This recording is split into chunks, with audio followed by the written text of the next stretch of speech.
So let's see if this works. Okay, we're trying again. We're seeing if this is going to work and go live. I'm checking to make sure that it's actually working. So let's see if it's actually working this time. I know it was working yesterday. I see a live signal. Okay, cool. I see a little live thing here. Okay. Oh. Okay. It seems like it's working. Yay! Okay, so everybody should be able to see this now, hopefully. There's a little bit of a delay. I had a little bit of a tech issue, but we did it. Okay, so now you guys know one of my major flaws. One of my major flaws is sometimes I get stopped up by technology, but hopefully now it's working and we can, get along with our thing here. So I'm Mandy Ellis. I'm here today to do a live stream with you guys to talk about the top 3 pricing mistakes that freelance writers typically make, and they're a little bit counterintuitive. So I know that a lot of times freelance writers try to think about their pricing in certain ways and they try to guess what other people are doing, but I'm going to walk you through 3 of my top mistakes that freelance writers are making. And I've got some people. So I've got Casey. Hopefully you guys can see the comments. So I've got Casey and I've got Amber. So thank you guys for showing up. Thank you guys for coming on live. So that's pretty cool. So I'm going to just wait a little bit for people to hop on, but I'm going to walk you guys through a little bit of what I'm thinking here. So I'm going to drop, basically some knowledge bombs on you guys. So these live streams that'll be every week, I'm going to give you guys kind of some quick bite tips. So it'll be little things that you can do in freelance writing that can build your business, help your mindset, help your mental health, help your marketing, and then just help you basically as a writer in this industry. So that's kind of the feeling. And then I'm hoping that we can do Q&A. So if you guys have questions or if you guys have things that pop up while I'm talking, you guys can put them in the chat and then I can answer them. Or if something pops up, I'll go back through the chat after I kind of give you guys the quick tip and answer your questions. Oh, and Amber says my setup looks awesome. Yay! I did some edits to the setup. So it looks a little bit different, but yeah, I was hoping it'd be a little more personality. So I'm just going to hop on and give you guys the 3 tips. So the 3 tips are, number 3, we're going to start at number 3. So the thing that I've noticed a lot of freelance writers do is that they don't actually get feedback on their pricing. They end up doing this pricing in the dark thing. They don't ask other freelance writers what they think. They don't run the project by them. They're not asking other people who may be more seasoned than them what they think about that project price. They're kind of just shooting in the dark, right? They're just kind of stabbing in the dark, hoping that it works. They're kind of hoping that ends up being a thing that, they're like, oh, well, I hope the prospect says yes. And I think that's a really big mistake. One of the things that has really helped me in my freelance writing career has just been to ask other freelance writers, what they think. What do you think about this project? Do you think it's a fit for me? What do you think about the pricing? Do you think and give them the project scope. Project scope is the white paper is this many pages or this many words. I have to find images. I have to do SEO or I have to do interviews or, you have to give them the whole piece and then you get that feedback. When you're starting out or you're kind of going at it alone, you don't really try to get that feedback, and it's just ending up in undercharging for your work, not understanding how to get better, not understanding really a lot of different pieces that go into pricing your work. So number 2, or this kind of leads me to number 2, you don't have a price floor. This is something I'm trying to teach more freelance writers because I feel like there's a lot of times I get on coaching calls with people and they're like, oh yeah, they negotiated me down hundreds of dollars. No, that should not happen. First of all, I don't negotiate on the phone because that will happen to me. That will happen to me, and it has. So I don't negotiate on the phone anymore. And then when you don't have a price floor, you basically have no idea where your elevator is. So if you say, I want $400 for this article, and they say they'll give you $200, well, then you end up lowering your price by $200 because you didn't stick to your price floor of $400. When you have a price floor, you're like, I'm not going below this price because I know my work is worth this amount. I know I actually need to pay my bills. I actually need to do something that, makes some money for my family. And it also gives you a sense of pride and confidence. I've noticed that when you have a price floor, that confidence really shows through where you're like, no, I'm sorry, that doesn't work for me. And building confidence is really important as a freelance writer because that's kind of how you make more money. If you're not confident, if you're kind of waffling around, if you kind of take whatever comes your way, then you end up building a business that you hate, which I did too. And you don't really actually get the clients and the projects that you really want. You have to have that price floor so that you know that you have that price floor so that you know that you're not going to go below it. You know that that's how much you need to make to basically pay your bills and pay for kibbles. And it's allowing you to kind of give you that piece to say, like, I'm only working with clients who see value in my work at this price.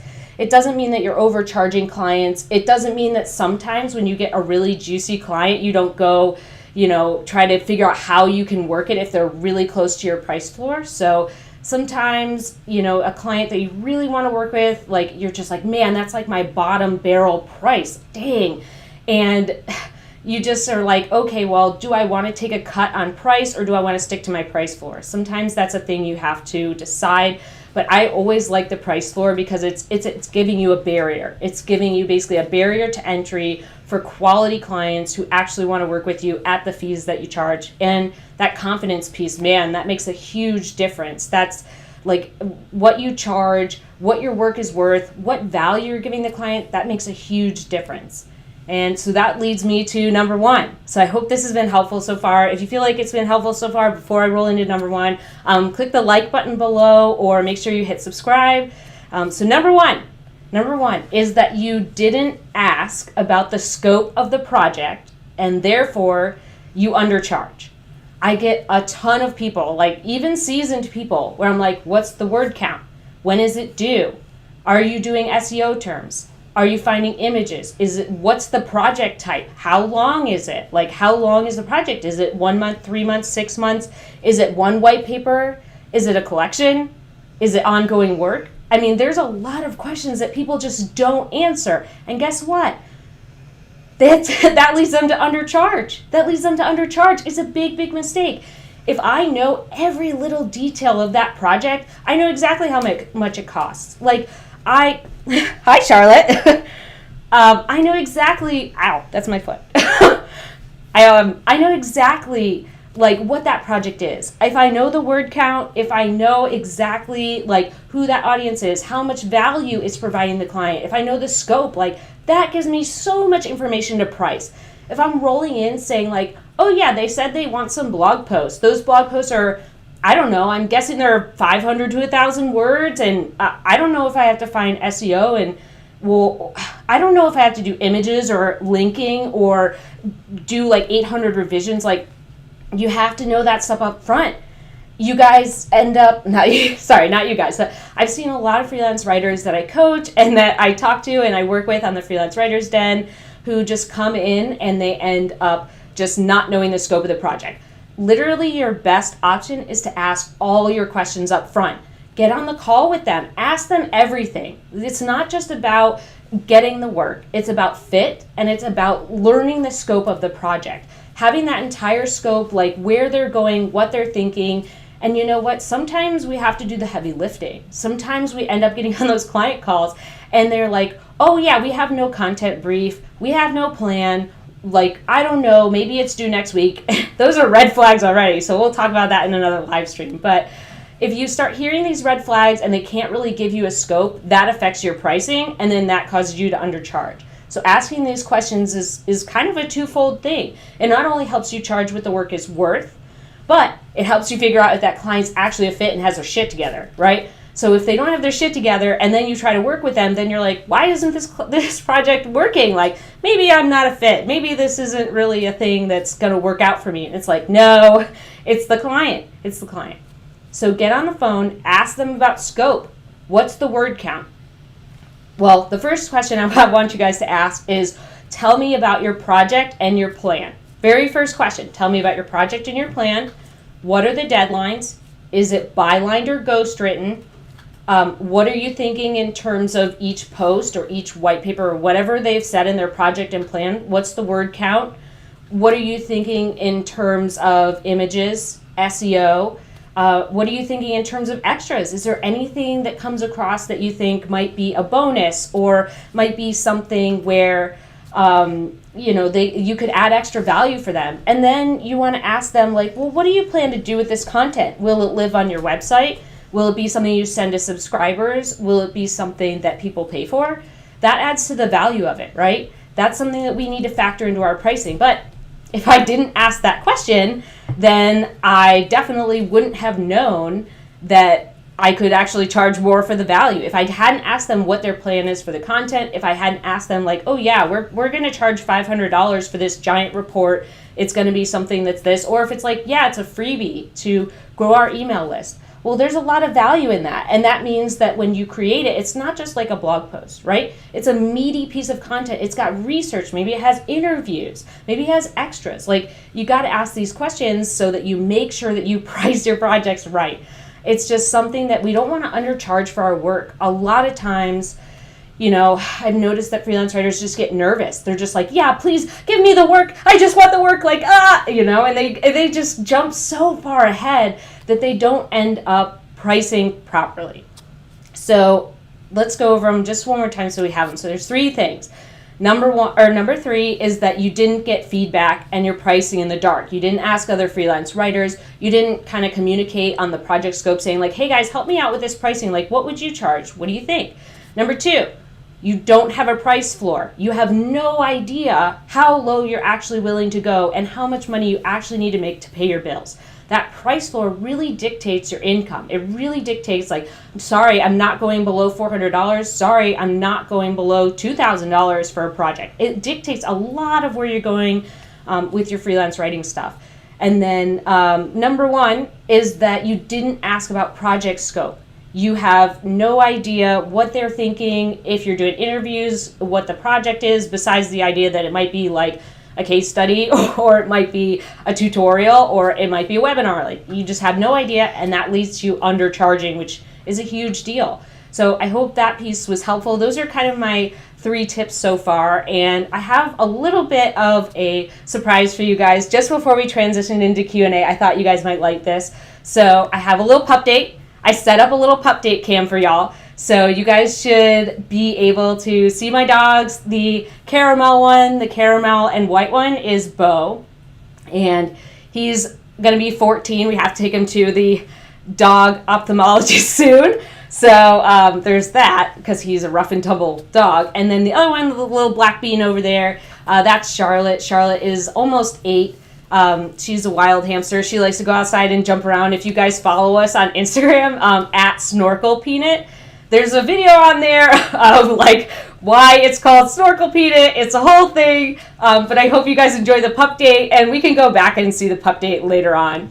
So I'm hoping that was helpful, and then I'm going to go through the chat right now and make sure that I answer your questions. So I hope that was helpful so far. I'm going to go back through and see if there's any questions. Thank you so much for the likes so far. I super appreciate that. So I see that you guys are saying the setup looks great, so thank you guys so much. I really appreciate you guys being here too. Like, this is my very first live. I'm kind of talking fast because I'm a little nervous, but I just wanted to kind of like hop on and, give you guys some help. So I see that Amber said that she made that mistake. Amber, let me know what mistake you made, and then maybe I can go over that a little bit. I know we're both freelance writers, so let me know. Okay. Oh, it looks like Carla made it. Looks like Amber, Tommy made it. Of course, Tommy made it. Casey made it. Cool. Oh, they love the puppy cam. That's cool. So if you guys have any questions, you can pop them in the chat. I'm going to go over a few of the questions that I typically get while you guys are thinking of questions. I'm going to take a little drink. Thirsty? So the questions that I get most often are on pricing is like, what do you charge for X, right? That's the question we see all the time. Like, what do I charge for X? Okay, cool. So what does that even mean? Well, what do I charge for X kind of goes back to the pricing guide, right? It's linked below. If you haven't gotten it yet, sign up below. But what we're doing is getting a range here. So what do you charge for X could be very different if you're a new freelance writer versus kind of a mid-tier freelance writer versus someone who is really experienced. So in my pricing guide, I have it so that it's a range. It's a range because I don't want to limit you guys based on a number. So I've had a little bit of feedback from people who said, hey, it would be great if you could give us new freelance writer, mid freelance writer, and expert freelance writer rates within the pricing guide. And I've waffled on that. So if you feel like that might help you, put in the chat why you feel like that might help you, because I don't really want to limit you guys. If you guys feel like your work is worth more than the newbie rate, I think you should charge more than that. If you're someone who might be a freelance writer, a first-time freelance writer, but you have 15 years of marketing experience, or you were the head of content marketing, or you have a lot of stuff, just because you're a new freelance writer doesn't mean that you should be charging new freelance writer rates.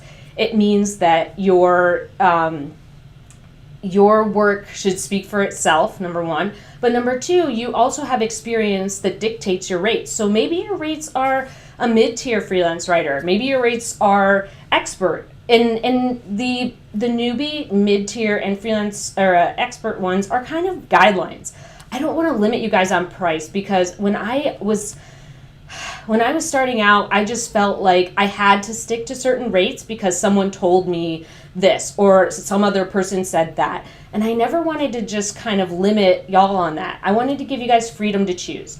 So when you look in the pricing guide and you see what should I charge, I really want you to think about what your expertise is, what kind of value you bring, your experience as a writer, and then price within that range.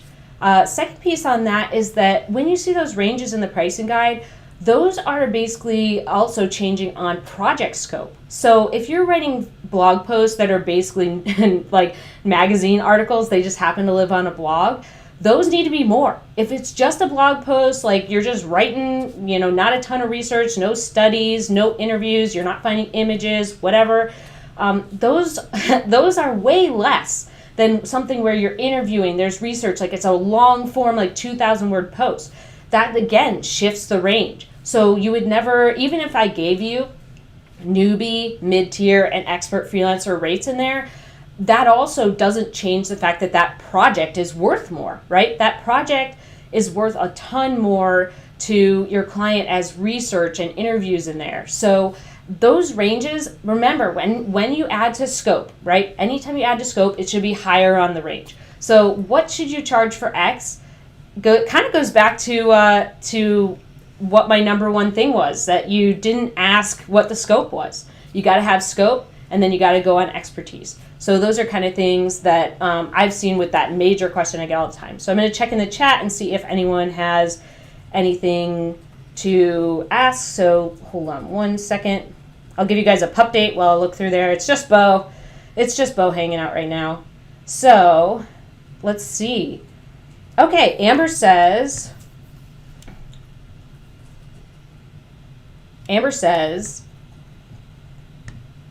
any tips on being brave enough to say no, to trust that you'll get better work if you turn down the stuff that doesn't meet your price floor? This is a great question, and I struggled with this for a long, long time. So thank you for asking, Amber. So I'm going to give you a quick tip here. So if you are basically, I'll give you a little story. So back in 2018, I worked from April until the end of August with 2 days off. So I only had 2 days off the whole period of time, right? And then I took off time in September, and that was basically my rest time. But 2 days off between April and August, I just burned out. It was way too much. So when that happened to me, I was sitting on my floor. You guys may have heard this story before, but I was sitting on my floor in my bathroom, and I was crying and saying to Tommy that I was just like, if it's going to be like this, I don't want to do it. Like, I don't want to do this anymore. And he was like, well, what are you going to do? And I was like, I don't know. I'll just work at Dairy Queen. Like, I don't know why I said Dairy Queen, but I was so devastated. I was so exhausted. I couldn't sleep. I couldn't remember things. Like, I was so tired and worn out. I had this cough all the time, and it was horrible. And to me, that taught me to say no. That whole experience, like, I had said yes from April to August, I had no time to myself. I was traveling, I was doing press trips at that time, plus working on other stuff. It was a lot of stuff at once, and that taught me to say no, because it's like, no, it doesn't matter. Like, no is a full sentence, right? So that's something I learned from real estate agents. No is a complete sentence. 2, it's none of your business why I'm saying no. So the brave part, I think, for the no is just that it's none of their business why you're saying no. You can say no to anything, anytime. It doesn't matter. And the other piece is like, no, if I need a break, I'm taking it. No, I want to spend time with my family. No, I need to sleep. No, I need to exercise. There's a lot of things that you can just say no to, where that, for me, the brave part only came because I was literally so exhausted and wanted to quit that I was like, no, like I can't say yes anymore. So I'm hoping that you don't have to go through that kind of experience to start saying no. But what I am hoping that you'll take from this is that, like, I went through that experience and now my business is better than ever. Like, I love it. I'm doing a ton of things I really like. And it also made room for all the projects I really love. When you say no to something, you can say yes to something else. A lot of people often like to say, well, like when you say yes, like what you say yes to means you're saying no to all the stuff. So for me, I kind of switch it, because like for me, saying yes is like really easy. So I say, like, when I say no, that means I get to say yes to all the good stuff. There is always more work. Like, I know that a lot of people are really worried about the pandemic. They've been really scared as freelance writers. Like, what am I going to do? And I know that, like, some of my other writers are having their best year ever. Like, they have so much work. They're making crazy money. This is my best year ever, too. Like, this is the best year I've ever had in freelancing. And it's a pandemic year. So there will always be more work. I think there's a little bit of a leap there. So part of it is kind of learning that if you take the leap and you kind of keep marketing, keep figuring out who your ideal client is, and then you like kind of make that switch into taking the leap of like kind of not waiting, but taking action towards the right client, then you'll find someone who values your work, who is above your price floor. So I know that it's a lot of uncertainty, and that's something that I've dealt with a lot, where it's just been really tough for me to deal with that uncertainty, but there is a ton of work out there. A lot of it is refining your marketing to like those higher tier clients. Something we talked about in the den and through boot camps I've done is that you want to stick to that 5 million to 50 million range right now for revenue in your clients, and that'll help too to get better work. But I hope that answered your question, Amber, that it's like kind of a mix of like, the no is you can say no to anything, but when you say no, it gives you a yes to something else. And then also when you're, trusting that you're going to get that better work down the road, basically just means like you're going to market to a different tier of clients. You're going to pay attention to who's coming in your inbound. You're going to think about the types of projects that you want to do and what you can say yes to. Of course, there'll always be times when you might need to take work for money. I've done that many times. But there's always an opportunity to kind of keep marketing, keep looking for those clients who will pay you better rates and see the value in your work.